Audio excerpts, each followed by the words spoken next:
Hey, physicians, there are three big things that you need to watch out for in the termination clause in your contract. Ashley Shaw here, founding attorney of Contract RX, where we help physicians negotiate better contracts. The termination provision in your contract is how your contract ends, whether you have worked a couple years or you have been with your employer for a really long time.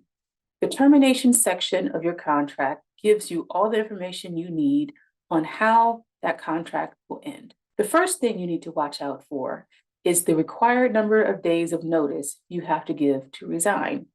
The most common way in which a physician contract ends is when a physician resigns. The notice period is the amount of days notice that you have to give to your employer that you are actually leaving. The most popular number of days is 90 days.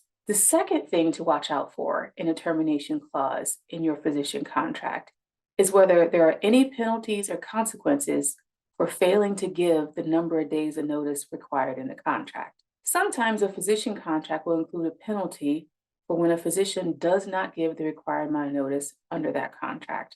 When there's a penalty in the contract, it means that you may be required to write a check to your employer if you fail to give an adequate amount of notice. The third thing to watch out in the termination clause in your physician contract is whether there is an accelerated termination clause in the contract. Accelerated termination means that instead of the 90 days or 60 days that an employer is required to give you before ending your contract, they can accelerate it to an immediate termination. Many believe that this is a bad term or an unfair term in a physician contract, and technically it can be.